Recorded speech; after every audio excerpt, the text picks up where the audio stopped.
For centuries, people have been debating whether there really is such a thing as a coincidence, or whether everything that happens around us is somehow interconnected by a deeper meaning. Some coincidences are so unlikely that they seem impossible, and yet they happen all the time, leaving those involved completely baffled. Number 10. 36-year-old Jennifer Bricker, better known as Jen, a Romanian-American gymnast and aerialist, didn't have the easiest start to life, as she was born without legs as a result of a genetic defect. To make matters worse, her birth parents, Dimitri and Camilla, decided to put her up for adoption after she was born, and she was then adopted by Sharon and Gerald Bricker. From then on, her life improved dramatically, and she had a fairly normal upbringing in Illinois. During this time, she became infatuated with gymnastics and was thrilled when the 1996 United States Olympic women's gymnastics team, which was made up of Shannon Miller, Dominique Moceanu, Dominique Dawes, Carrie Strug, Amy Chow, J.C. Phelps, and team captain Amanda Borden won a gold medal, a first for American women's gymnastics. She was particularly impressed by Dominique Moceanu, since she originally hailed from Romania and, like herself, had a small build. She was inspired and decided to also train as a gymnast. She never let her disability get the better of her, and even at a young age, she could be seen climbing trees and joining her 3 brothers, all of whom were older than her, and bouncing around on a trampoline. She credits her parents with her ability to move around as freely as she does, since they never treated her differently from her siblings, and hence the fact that she was born without legs never bothered her, despite being sure that this was the reason for her being put up for adoption. She started her gymnastics career by training in tumbling, and she soon became a fan favorite whenever she was competing.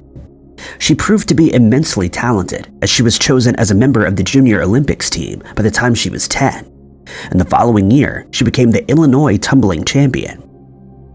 All the while, she kept track of Dominique Moceanu's career, even following a court case in which Moceanu sued her parents for mismanagement of her finances. She'd found an idol around whom she built her own gymnastics career, and she couldn't be happier. But she always had lingering questions about her biological parents, and when she turned 17, she asked Sharon and Gerald whether there were any details that they hadn't told her about. They told her that some of her adoption papers included her biological parents' names, and that they were Dimitri and Camilla Moceanu, the same people who'd been sued by Dominique Moceanu.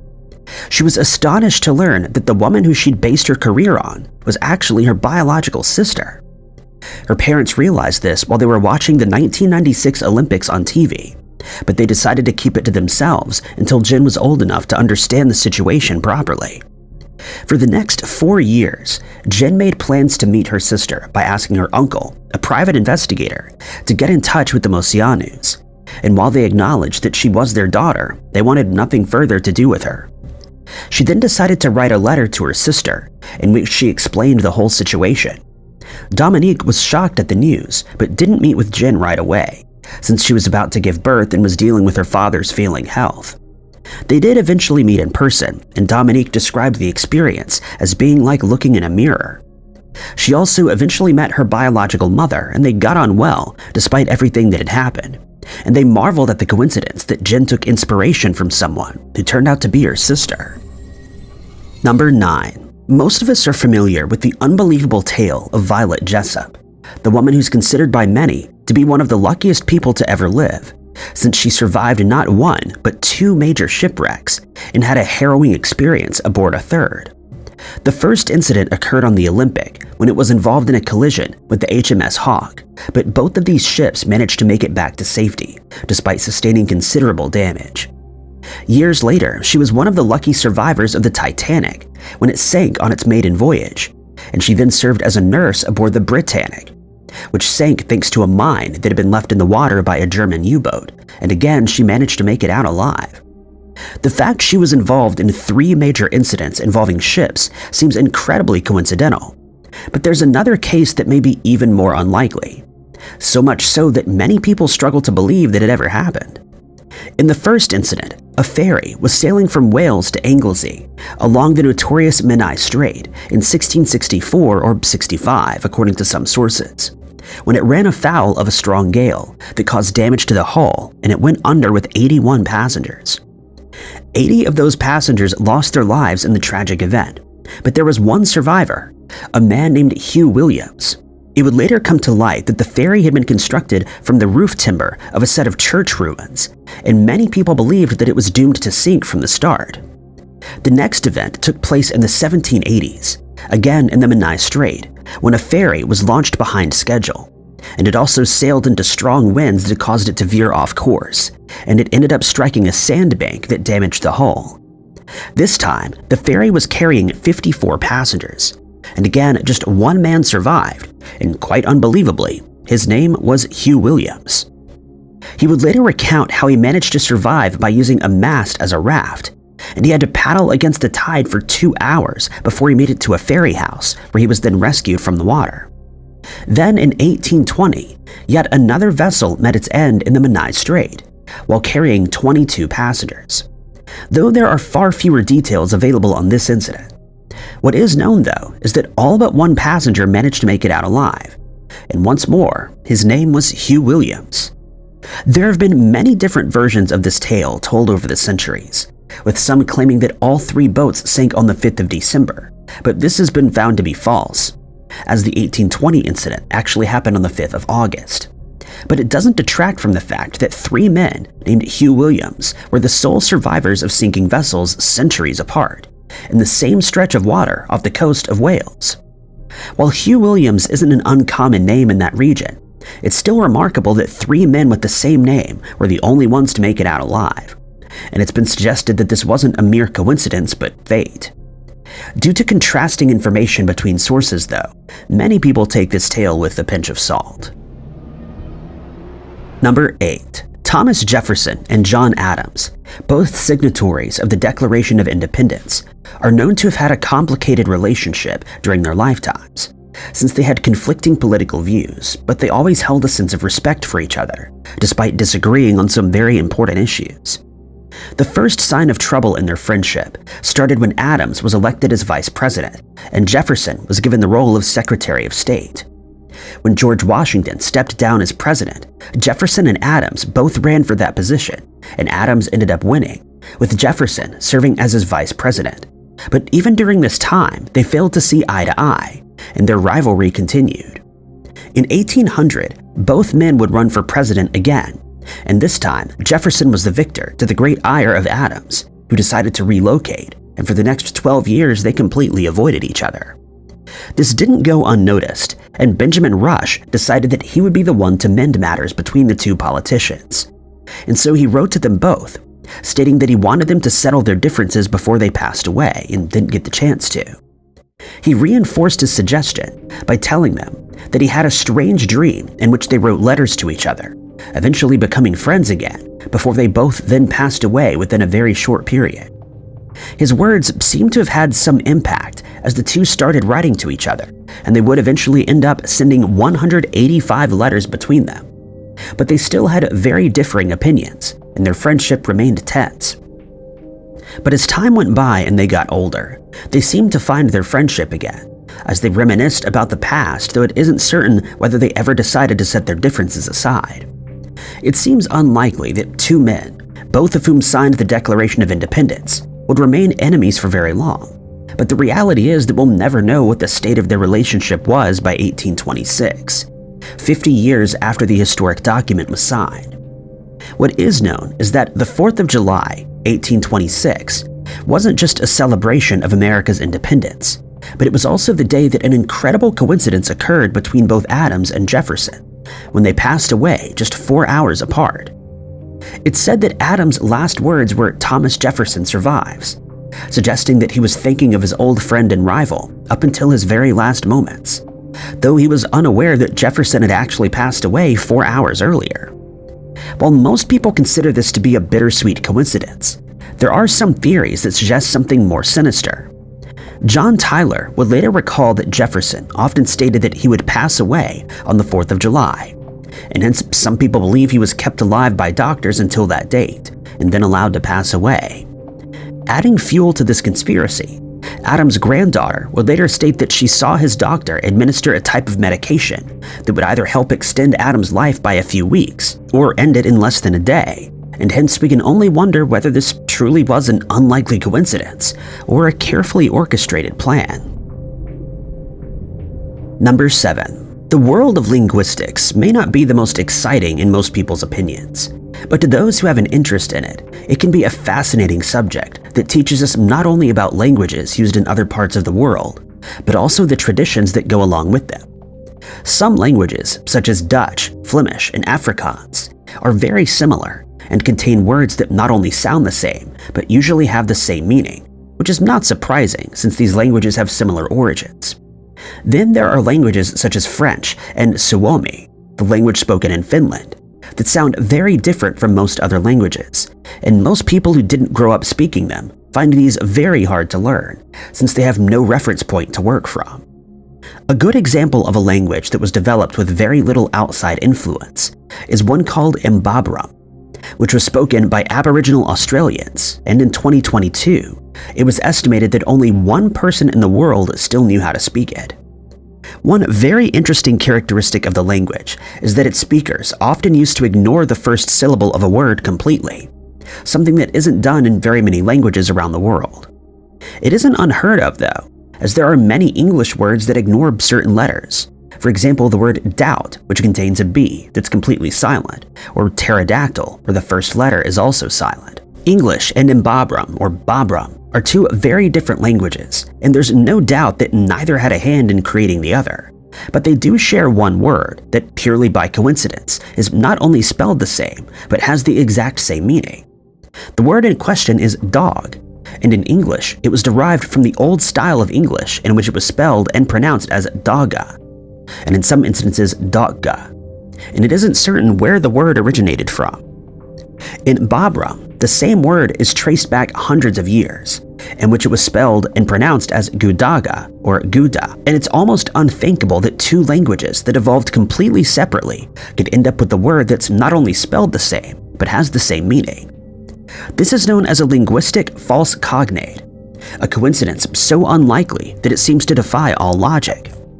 What makes this even more perplexing is the fact that the word dog was spelled and pronounced completely differently in both languages, before eventually evolving into the modern word, defying all linguistic odds. While there are some examples of words that are spelled the same in other languages, such as burro, which means donkey in Spanish, and butter in Italian, their similarity doesn't have quite the same impact, since they have different meanings. The chances of a linguistic false cognate occurring between two unrelated languages, such as English and Babram, are exceedingly slim, and in this instance, there's no doubt that their similarities are mere coincidence, as unlikely as that may seem. It's an example that's often cited by experts in papers discussing the evolution of languages, and the mere fact that this could have happened has left many linguists completely baffled, since neither language had any influence on the other while it was being developed. It's also often mentioned as an example of just how unpredictable languages can be at times. Number 6. It's often said that twins have a special bond that isn't shared by siblings who are born at different times, and there have been some very interesting cases in the past.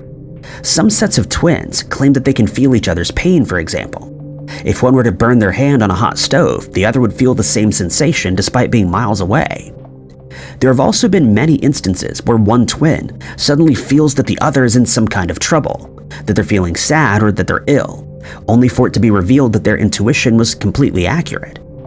Many studies have been carried out on this subject, and while there is some agreement that some kind of bond exists between some twins, we're still far from understanding the phenomenon and why it affects some twins and not others. One incredible example of this concerns a set of twins called Helen Mae Cook and Clara Mae Mitchell, who were born on the 2nd of February, 1932, in Fort Lupton, Colorado. And while they shared an incredible bond, the first few months of their lives were far from easy. They were born prematurely, and while doctors did their best, their parents were told to prepare for the worst, as they weren't expected to live for long, and their family believes that this may be where their connection was established. Helen's daughter told news outlets that her mother and aunt always shared this strange bond, and on several occasions, Something would happen to one of them, and mere minutes later, the other would call to ask what was wrong, since they could sense that something wasn't quite right. At the age of 82, Helen had been battling Alzheimer's disease for 6 years, and her health was a major concern to her family.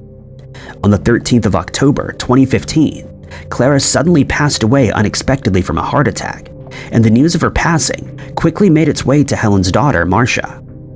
Marcia was the one who broke the sad news to Helen, stating that she was now in heaven and that she was waiting to say hello to her there, which drew a smile from Helen. Just 4 hours after Clara's passing, Helen also passed away. And while most people consider this to be an incredible coincidence, others feel that the event has a deeper meaning, since Helen had been struggling with her condition for years. While not seen as much of a coincidence, another set of twins lost their lives on the same day in the same manner in March of 2017. 97-year-old twins, Martha Young Williams and Jean Young Haley, had been having dinner with their other sister, after which they returned to Jean's house. At some point, Martha lost her footing while walking to her car and she fell. Upon seeing what happened, Jean decided to call for help, but as she walked into the house's garage, it's believed she tripped over a piece of carpet, and both women lost their lives. While this isn't as coincidental as the incident between Helen and Clara, it still seems unbelievable that a set of twins could lose their lives in such an unlikely fashion while both were in good health.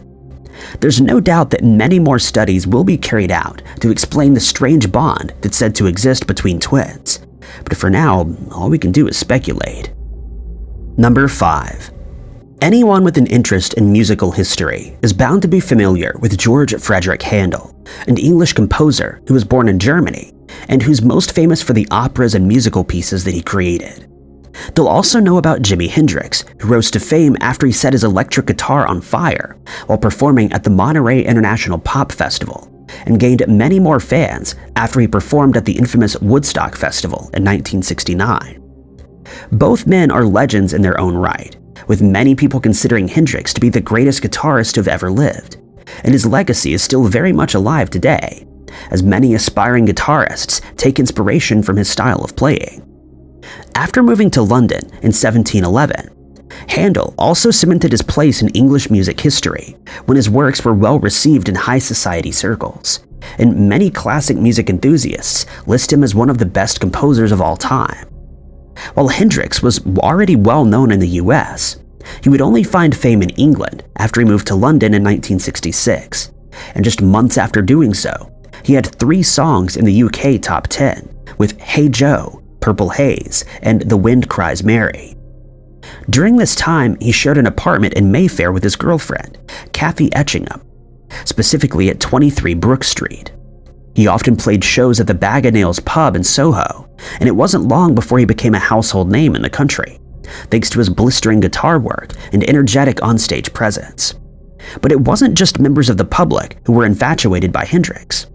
Some members of the Beatles attended his shows, and on one occasion, it's said that Brian Jones, a member of the Rolling Stones, watched one of his shows, and he was brought to tears by what he saw.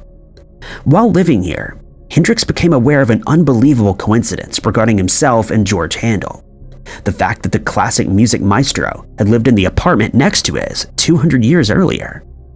His friend Sarah Bardwell would later recount that as soon as Hendrix found out about this strange coincidence, he went to an HMV store which sold records, and he bought Handel's Messiah, an oratorio that was said to be a commentary on Jesus' life.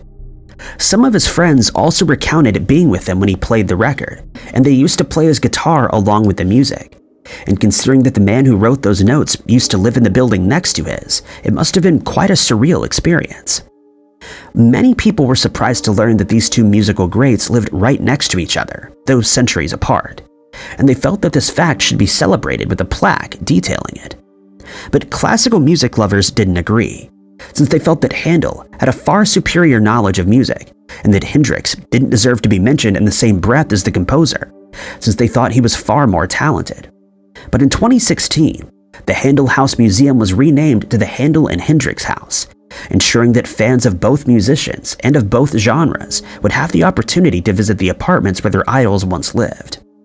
One can only wonder what Handel would have thought of Hendrix's music, and the fact that his followers considered him to be far superior to what many people considered to be one of the greatest musicians to ever live. Number 4. D-Day. The day that saw the largest amphibious invasion in military history take place in Normandy, France on the 6th of June, 1944, is still considered to be one of the greatest military feats ever, as Allied forces sought to liberate West Europe from German forces during World War II. But D-Day was just the start of an operation called Operation Overlord, and it could only be launched thanks to months of planning and ensuring that those plans remained a secret, though at one point there was speculation that these plans had somehow been leaked to enemy forces, thanks to a crossword puzzle. This comes as no surprise, since every war includes espionage and subterfuge. If plans to invade an enemy's territory were to fall into the enemy's hands, it could spell disaster, or at the very least a massive setback, since these plans would either have to be revised or destroyed altogether. During World War II, there was no such thing as being too careful, as spies were constantly working to gain the upper hand for their side. They may have been listening to conversations on tapped phone lines, in railway carriages, in parks, or even in people's homes, since they were highly trained to hide in plain sight. Hence, it comes as no surprise that one incident nearly derailed the D-Day invasions, and it all started on the 18th of August, 1942. On that day, the Daily Telegraph's crossword puzzle contained the word Dieppe, and the following day, the French port of Dieppe was attacked. But the raid didn't go as planned, as nearly 60% of Allied soldiers either lost their lives or were captured, and many people speculated that they knew about the attack beforehand, since they seemed to be just a little too well prepared. This instantly set alarm bells ringing, and the Daily Telegraph was placed on a list of sources that was seen as suspicious, since it was suggested that clues were being hidden in the paper that could give the enemy the upper hand. A thorough investigation was launched to find the culprit responsible, but this was done in vain, as it was eventually found that the whole thing was just one big coincidence, and that no spy was working for the paper. Since the word only appeared in the paper a day before the attack took place, it would not have given the enemy enough time to prepare, and so the incident was quickly forgotten. But then, in 1944, as Allied forces started preparing for the D-Day invasions, it happened again. The German side was well aware that a massive invasion was being planned, but they had no way of knowing when or where it would take place, and so they did everything in their power to gain any intelligence they could. But try as they might, they were unable to do so, since not only soldiers but members of the public were told to keep as quiet as possible about the war, since spies were present everywhere. But on the 2nd of May of that year, less than a month before the invasions would take place, the crossword in the Daily Telegraph caused panic once again, when it was noted that the clues for 17 across was one of the US, and the answer was Utah. This just happened to be the same name given, in code, to a beach that was set to be invaded by the 4th Infantry Division of the US Army, and understandably, this caused a lot of panic among the higher-ups. Then, on the 22nd of May, another crossword in the Daily Telegraph contained the clue "the Red Indian on the Missouri" for 3 down. The answer would be Omaha, yet another code name for a beach that was slated to be attacked by the 1st Infantry Division of the US Army. This would be enough to raise the suspicion of anyone, but when it happened a third time, it seemed almost inconceivable that it could be a mere coincidence. On the 27th of May, the crossword in the same paper contained the clue "common," but some bigwig like this has stolen some of it at times. And the solution was the word "overlord," which alarmingly was the code name for the entire D-Day operation.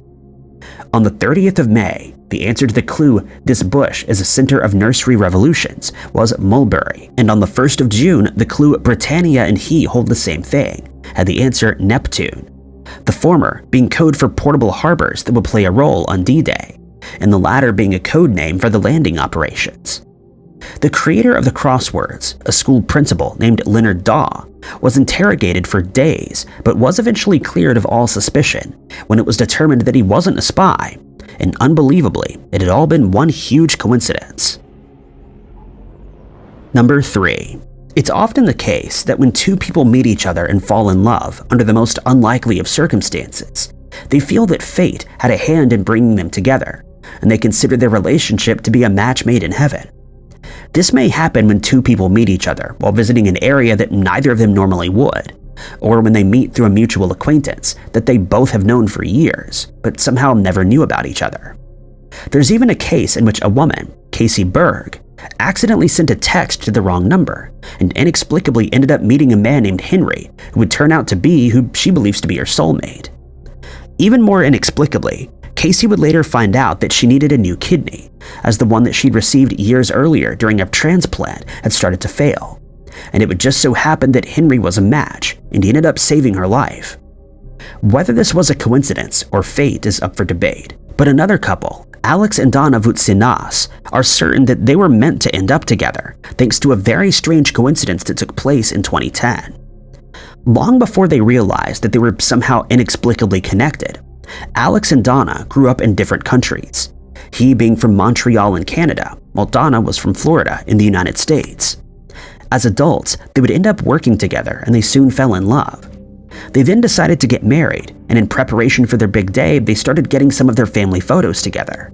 And this is where the story gets truly strange. While looking through some of Donna's childhood photos, Alex noticed something he could barely explain. In a photo taken during a trip to Disney World in Florida, Alex's father could be seen walking in the background. This is already a huge coincidence, but it got even stranger. The photo showed his father pushing a stroller in front of him, and inside was Alex as a toddler. Unable to believe what they were seeing, the couple traveled to Alex's mother's house where they fished out their old family photos.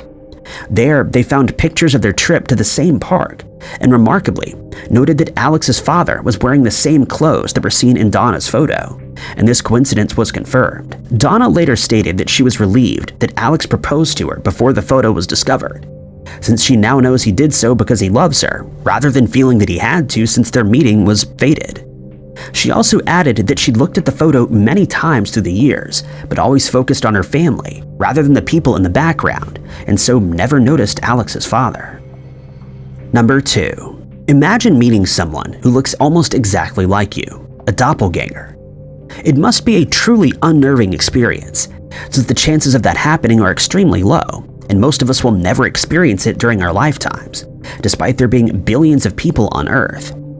Glaswegian photographer Neil Thomas Douglas has spoken out about the time that this happened to him, and rather than being taken aback by the experience, he and his doppelganger decided to have a good time together. In October of 2015, Neil boarded a flight from Stansted Airport in London to Galway in Ireland when he noticed that someone was sitting in his seat, which is always an awkward moment for anyone who's been in that situation. He approached the man, who, before he could ask him why he was in the wrong seat, looked up at him, and to his surprise, it was like he was looking in a mirror. Both men had red hair with big red beards, but added to that was the fact that their faces were remarkably similar. They laughed about the strange coincidence and took a selfie together, much to the delight of the other passengers on the plane, but as soon as the plane landed in Ireland, they went their separate ways. Or so they thought. Neil left the airport and traveled to his hotel in Galway, where he unpacked his luggage and then went down to the pub to have a drink. He could never have imagined that when he walked in, he would see the same man sitting there, but that's exactly what happened, and again they had a good laugh about it. It turned out that they'd booked rooms in the same hotel, and it seemed almost fated that they were to meet each other. They took another selfie outside the pub, in which they can be seen holding pints of beer and smiling at the camera. The photo taken on the plane was uploaded to Twitter by Lee Beatty, a friend of Neil's wife, and it quickly went viral, being retweeted thousands of times by people from all over the world who could hardly believe the unlikely coincidence. Neil's doppelganger's name is unknown, but the pair was quickly nicknamed the Beard Twins, thanks to their copious facial hair and the similarity in their appearance. It also isn't known whether they became friends after the unlikely event, but it's almost certain that neither of them will ever forget meeting the other. Number 1. Each country in the world has its own flag that it's identified by. America's flag is often referred to as the Star-Spangled Banner, Old Glory, or the Stars and Stripes. The United Kingdom has the Union Jack, and the South African flag is often referred to as the Unity Flag, the Southern Union, or the Mandela flag, since it was designed when Nelson Mandela was released from prison. Each of these flags is easily distinguished from the others, since they contain unique designs that don't appear on any other country's flag. But the same can't be said of an incident that occurred during the 1936 Summer Olympics that were held in August of that year in Berlin, Germany. That year marked the first Olympic appearance for the Liechtenstein, and they proudly flew their flag, which was made up of two equally sized bands at the top and bottom, the top being blue and the bottom being red. But this instantly caused a lot of confusion when it was discovered that Haiti, which competed in the Olympic Games since 1900, had the exact same flag, and no one was able to tell them apart. As unlikely as it may seem, the two flags have been designed to look exactly alike merely by coincidence. But a solution had to be found, and each of the countries decided to add symbols that would make their flag more identifiable. Both flags' colors were left unaltered, but Haiti added a white square to the very center of their flag, along with the country's coat of arms, which consists of anchors, spears, and other weapons displayed on a green hill, with a royal palm tree, on top of which sits a Phrygian cap. The weapons in the image represent the country's willingness to defend its freedom, while the palm is a symbol of their independence. It also contains the motto, "Unity is strength." Liechtenstein also kept its flag's original colors but added a canton, which is a symbol that's placed on a flag's top left corner. To distinguish the flag from that of Haiti, a gold crown was chosen as the canton, and it was added in 1937, the year after the Olympics were held, and it remains the same to this day. The blue color on the flag represents the sky during daytime, while the bottom represents the fires that are lit in most houses during the evening as the sun is setting. As for the crown, it symbolizes the unity of the people of Liechtenstein and their prince. There is some debate as to the color of the crown, since the World Factbook has it listed as gold in color, while other sources maintain that it's yellow. The Liechtenstein flag isn't always flown horizontally, but on some occasions it's turned vertically, though the crown is always facing upward. Remarkably, these aren't the only two flags that could cause some confusion. The Romanian flag and that of Chad both feature blue, yellow, and red vertical lines, and at a glance, it will be virtually impossible to tell them apart. But a closer look reveals that there are some differences in the shades of the colors. Indonesia and Monaco also share similar flags, both consisting of two colors, red at the top and white at the bottom, but they can be told apart by their height to weight ratio. Indonesia's has a ratio of 2 to 3, while Monaco's is 4 to 5. These flags are often confused with that of Poland, since it contains the same two colors, only reversed with the white at the top. Then there's the matter of the Australian and New Zealand flags that also look very similar, since they both contain the Union Jack as a canton, as well as the Southern Cross constellation, but in this case the stars in the constellation are red and white respectively. The chances of two countries designing the exact same flag are infinitely small, and yet the 1936 Olympics serve as proof that just about anything is possible, whether by coincidence or not. Thank you guys so much for watching. If you liked this video, be sure to hit that like button. Also, don't forget to subscribe and click that notification bell to keep up to date with all of our future uploads. But my name is Ty Knotts, and I'll catch you guys in the next video.